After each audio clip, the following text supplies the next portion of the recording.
Hello. Hello to everyone. Hello to everybody. I'm Leader Mana in Cameroon. And here, Cameroon, we talk the two both language, English and French. So I'll be moving to the language for another. So this broadcast will be bilingual. So I want to share with you something in our blog here. Donc, je disais tantôt que chez nous ici au Cameroun, on est bilingue. Donc je veux passer souvent de l'anglais au français et tout. Quelque chose, notre cher blog, hein, quelque chose d'assez intéressant. Il y a une information ici qui nous dit preuve, les institutions achètent secrètement des bitcoins en masse. Alors, vous voyez, les institutions qui achètent les bitcoins en masse, mais ils ne disent pas à la population. Institutions are buying bitcoin in mass, and then they don't tell those things to population. And even they wanted to discourage people to take advantage on it. C'est-à-dire que les gars sont prêts à décourager les gens à pouvoir saisir. Ils prennent. Ok, écoutez cette vidéo.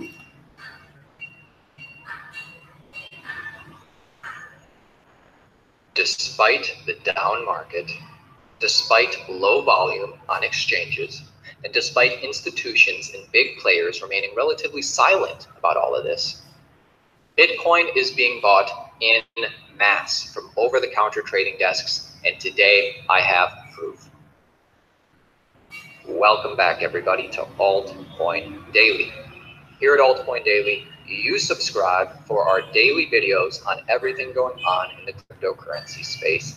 And like I said, I think this is some of the most valuable, the most pertinent information I've come across in a long time. I bet most of you haven't heard this, and this is actual proof, as in something that can be verified. And we're going to verify it, that Bitcoin is being bought in mass, privately, and without you knowing it. I can almost already feel a few of you being resistant to this information. I can almost see a couple of you crossing your arms going, oh, really? Proof, you say? Well, I'll just see about that. Hey, do yourself a favor. Hear me out on this. Come into all of this with an open mind. Watch this whole video, because from beginning to end, I'm going to lay out a case and try and open your eyes to what I just found out. This is very interesting stuff. And I understand why you'd be resistant, right? You know, the fact is, this is something they don't want you to know. This is something they don't want you to see. The mainstream media doesn't report this. In fact, they're actively trying to suppress this information from you. And if you want to know how I know that, it's because this is what they want you to see right now. This is just from today, actually. And these are FUD articles, as in articles meant to scare you away, articles meant to make you sell. And what a coincidence that the mainstream media, all these articles came out today from Forbes, from Telegraph, from Business Insider, from The Independent, from Washington Post, all creating FUD, all meant to make you stay away from Bitcoin while they invest. And it's not that hard to figure out why they're doing this, right? They want these prices to remain nice and low as they cost average, at least nice and low until they're ready. Because when they're ready, you're going to see a flip switch, and they're going to signal all their cronies in the mainstream media. They're going to say, all right, guys, game on. Let's see how high Bitcoin can get. So anyways, let's get to it. Let me show you this stuff. And like always, hit that like button. If you want to support our channel, if you appreciate the research that I put together today, if you want to get this information out there so other people can learn, hit the like button. I really appreciate it. To start things off, this article is from T. Hartman. He is a journalist who holds degrees in both politics and economics. And recently, this article is just from a few days ago, he wrote an article compiling information that shows us over the last 4 weeks, over 133,000 Bitcoins have been bought by 5 entities, all cost averaging into 5 wallet addresses over the past 4 weeks. 4 weeks? Well, that's a coincidence. That's the same 4 weeks that we've been seeing this eerie market stagnation. But now we know that behind the scenes, hundreds of millions of dollars worth of Bitcoin have been flowing into the wallets. So let's do it. Let's get into it. One of the advantages of this technology called blockchain is that it's a public and immutable record, and that everything that happens in the chain of blocks will be reported in plain sight without face or identity. And by visiting bitinfocharts.com, you can actually check a top 100 record of addresses with the most Bitcoin. Or to put it another way, it's the top 100 of crypto millionaires. There are also records of other wallets, but we're going to focus on the big ones today. And actually, also something we're not going to focus on, but something interesting. One thing that caught my attention is that there are several addresses that have been created in the recent weeks with transaction amounts of 10,000 Bitcoin on average. That's $65 million on average of Bitcoin flowing into these wallets, most of them created in May, July, and August of this year. But we're not even going to focus on those, because the ones we're going to focus on are 5 wallets with amounts between 11,000 Bitcoin and 55,000 Bitcoin in the period of the last 4 weeks, from the end of September to the last week of October. So very recently, and the total accumulated by these 5 wallets is more than 100,000 Bitcoin. And put that in perspective, that's just as much Bitcoin as the exchange Bitfinex holds, their cold storage. It's more Bitcoin than Binance Exchange holds. It's more Bitcoin than Bittrex Exchange holds. So this is big institutional money buying this up. And in fact, this shows that large amounts of money are entering the Bitcoin market and feeds the theory that heavy financial institutions could be taking a position in the crypto market, but doing so stealthily through the back door, through the over-the-counter OTC market. And below are the 5 wallet addresses and the approximate dollar amount at the time of writing. And this isn't just some graphic that was altered or anything. We're going to compare this to current information on bitinfocharts.com. So just so you know what you're looking at, these are the 5 wallet addresses. These are the dates of the last amount of Bitcoin that entered them. So it's either all from the end of September or, the last month of October. And this is the amount of Bitcoin currently in the wallet and the US dollar equivalent. So some of these wallets have 11,000 Bitcoin in them. Some of these wallets have 55,000 Bitcoin in them. These were all generated in the past month, and this money flowed into them over the past month. And we cannot know the identity of these owners of these accounts, nor if 2 or more addresses belong to a single entity. However, the remarkable thing about this is that there are not many people who can afford to handle purchase transactions greater than 10,000 Bitcoin, right? Especially at the price of 6,400 per coin, and less in such a short period of time over the last month. Hence, it can be assumed that these are financial institutions. So let's check this out, just to prove to you that this is not just some doctored graphic. This first address here and this second address here, I'm going to show you what they currently have, according to BitInfoCharts. So actually, this first address here, 34XP, at the time this person wrote this article, it had 55,000 Bitcoin in it, and the last Bitcoin was deposited on October 18th. I found that right here, the same wallet address. Whoa, lo and behold, now they have 57,000 Bitcoin in it, and the last time Bitcoin entered the wallet was just yesterday, October 28th. You can actually go up here and see it's the address, this is the current balance, this is the first time that Bitcoin entered the wallet, and then the last time Bitcoin entered the wallet. And if we go down here again, so the first time Bitcoin ever entered this wallet, which holds 57,000 Bitcoin, was 10/18, a couple weeks ago, and the last time was just yesterday, 10/28. So actually, over the last 10 days, this wallet has accrued 57,000 Bitcoins. Next up, third address I found, 3KEX. At the time of writing,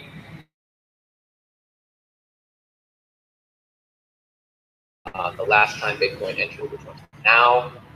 We see, find it. There we go, 3KRO. Is that the right one? Oh, this isn't the right one, 3KEX.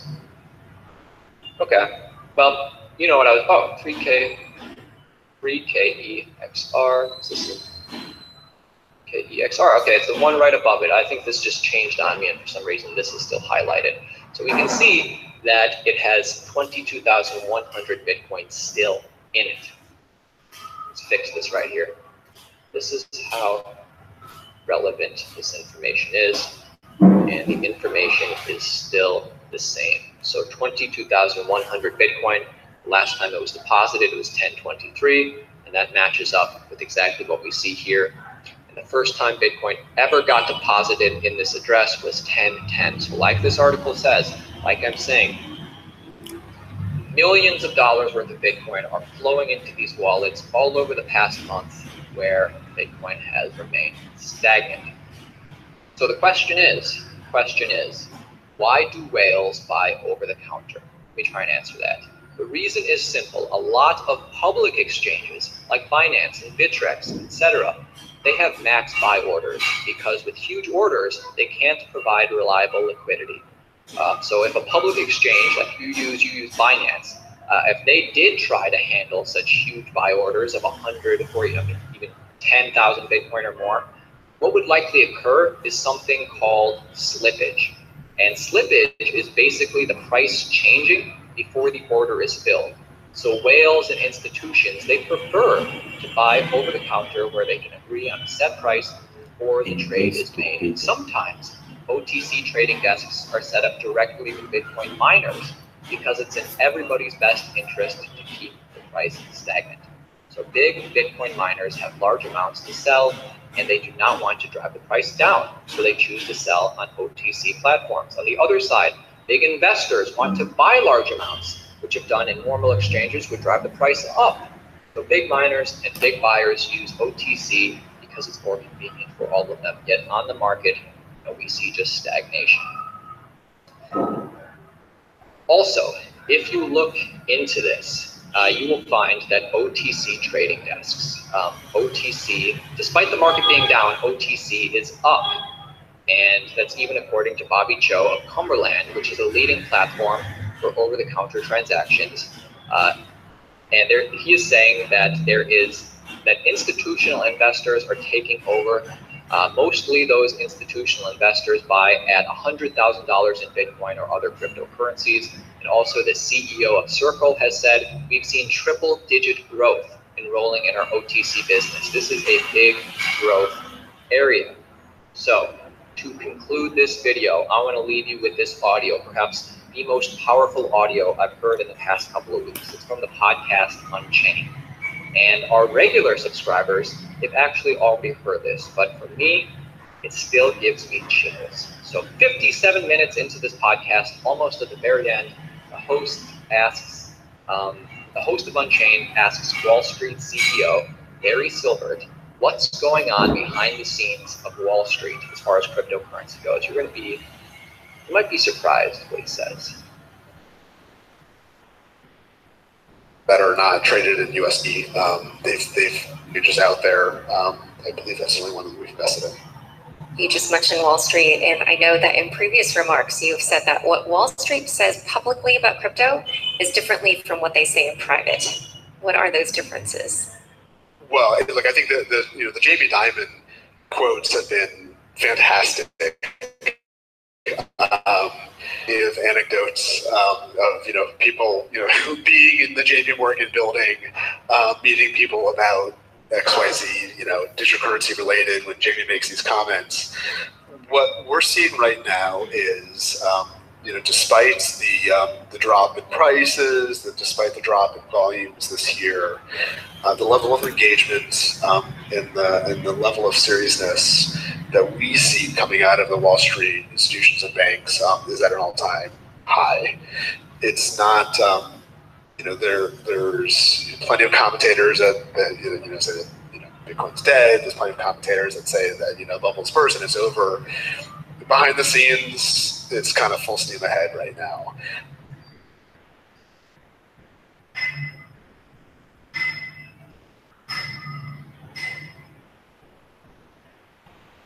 Okay.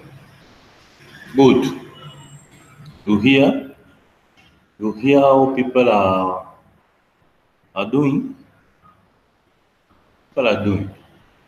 And they want to lie to us. So we have to be aware that the world is doing something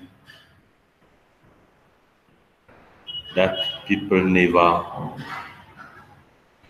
think that it can be happen. So cryptocurrency is changing the world.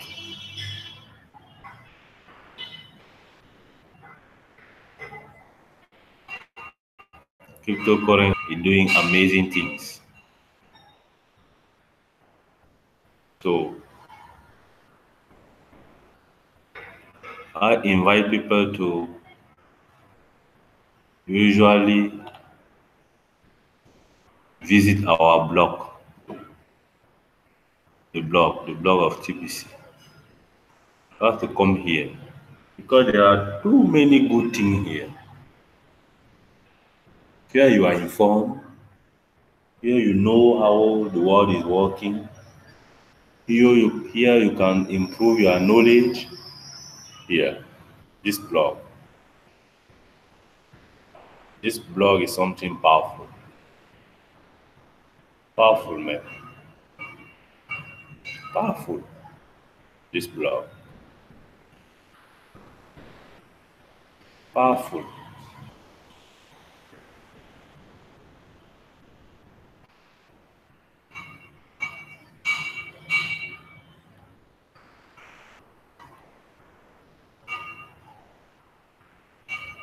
And here you have a post here that is good.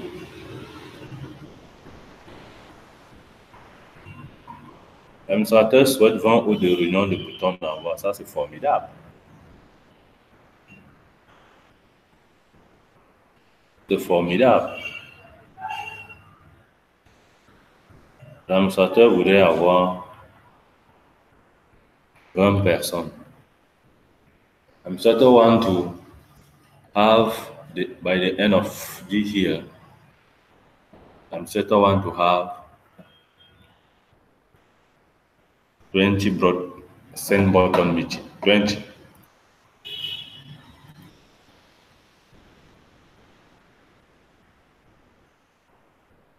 By the end of this year.